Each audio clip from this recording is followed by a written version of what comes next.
আপনারা জানেন গত 12 ডিসেম্বর 2025 দুপুর আনুমানিক 1420 ঘটিকার সময় পল্টন থানাস্থ বিজয়নগর বক্স কালভার্ট এলাকায় মোটরসাইকেল আরোহী দুর্বৃত্তের গুলিতে ইনকিলাব মঞ্চের মুখপাত্র জনাব শরীফ উসমান বিন হাদি গুলিবিদ্ধ হন।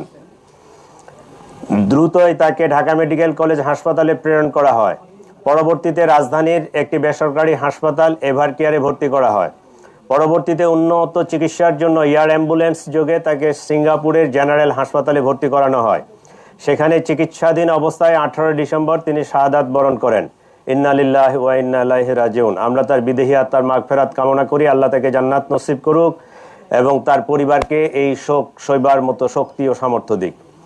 এই ঘটনার প্রেক্ষিতে রাজধানীতে পল্টন থানায় একটি নিয়মিত মামলা রুজু হয়, যা পরবর্তীতে হত্যা মামলায় রূপ নেয়।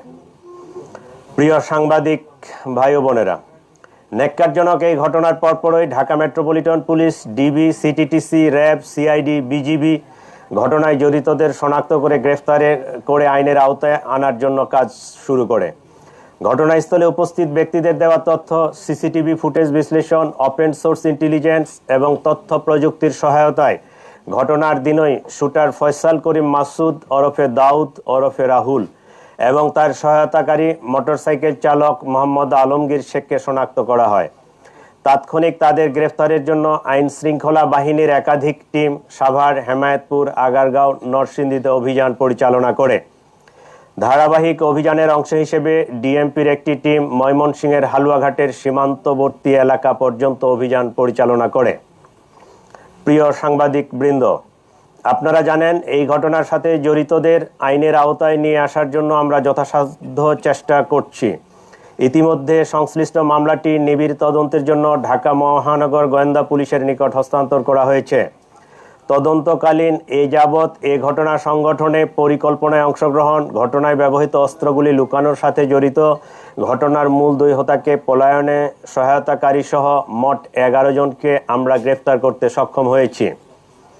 গ্রেফতারকৃতরা হলো হুমায়ুন কবির, ফয়সালের বাবা; হাসি বেগম, ফয়সালের মা; শাহেদা পারভিন সামিয়া, ফয়সালের স্ত্রী; ওয়াহিদ আহমেদ শিপু, ফয়সালের শ্যালক; মারিয়া আক্তার লিমা, তার বান্ধবী; মোহাম্মদ কবির, নুরুজ্জামান নোমানী ওরফে উজ্জ্বল, সিবিয়ন দিও, সঞ্জয় চিসিম, মোহাম্মদ আমিনুল ইসলাম রাজু, আব্দুল মান্নান। এই 11 জনকে আমরা গ্রেফতার করেছি। এই ঘটনায় জব্দকৃত উল্লেখযোগ্য আলামত সমূহ হত্যাকাণ্ডে ব্যবহৃত 2টি বিদেশি পিস্তল, 52 রাউন্ড গুলি, ম্যাগজিন, ছোরা; হত্যাকাণ্ডে ব্যবহৃত মোটরসাইকেল ও ভুয়া নম্বর প্লেট, যে নম্বর প্লেটটি অপারেশনের সময় লাগানো ছিল; ঘটনার সময় ওসমান হাদিকে বহনকারী অটোরিকশা; ঘটনাস্থল থেকে হত্যাকাণ্ডে ব্যবহৃত গুলির খোসা, ভিডিও চিত্র, সিসিটিভি ফুটেজ ও অন্যান্য আলামত; প্রায় 53টি অ্যাকাউন্টের বিপরীতে 218 কোটি টাকার স্বাক্ষরিত চেক। প্রিয় সাংবাদিকবৃন্দ, তদন্তে প্রাপ্ত তথ্য, বিভিন্ন গোয়েন্দা সংস্থার প্রতিবেদন, গ্রেপ্তারকৃতদের দেওয়া জবানবন্দি পর্যালোচনা করলে দেখা যায় ফয়সাল ও আলমগীর ঘটনার পরপরই ঢাকা হতে সিএনজি করে আমিনবাজারে যায়। পরবর্তীতে তারা মানিকগঞ্জের কালামপুর যায়। সেখান থেকে পূর্ব পরিকল্পনা অনুযায়ী একটি প্রাইভেট কারে করে ময়মনসিংহের হালুয়াঘাটে পৌঁছে। ঘটনাটি তাদের পূর্ব পরিকল্পিত ছিল। এই জন্য আসামিদেরকে চিহ্নিত করার পূর্বেই তারা সীমান্ত পাড়ি দিতে সক্ষম হয়।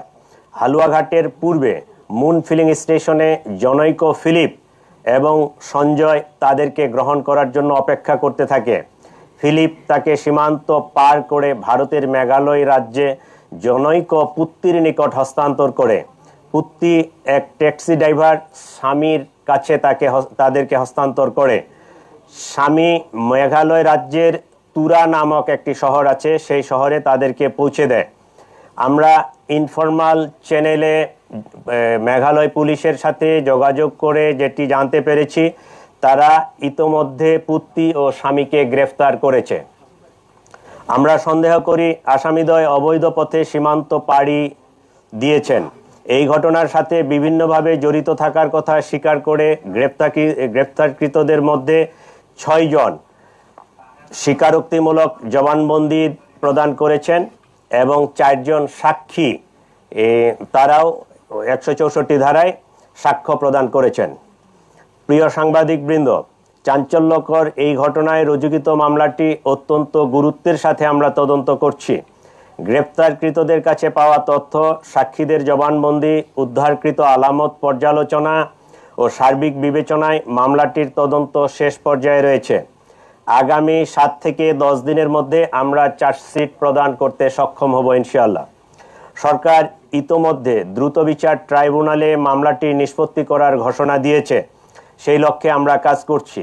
এই জন্য এই জঘন্য ঘটনার ন্যায় বিচার নিশ্চিত করতে রাষ্ট্রের পক্ষ থেকে, আমাদের পক্ষ থেকে সর্বোচ্চ প্রচেষ্টা অব্যাহত রয়েছে। আপনাদের সবাইকে আমি আন্তরিক ধন্যবাদ এবং নববর্ষের শুভেচ্ছা জানাচ্ছি। এ পর্যায়ে আপনাদের যদি কিছু জিজ্ঞাসা থাকে, আমি এবং আমার সহকর্মীবৃন্দ এখানে উপস্থিত আছেন, তারা আপনাদের প্রশ্নের আমরা জবাব দিব।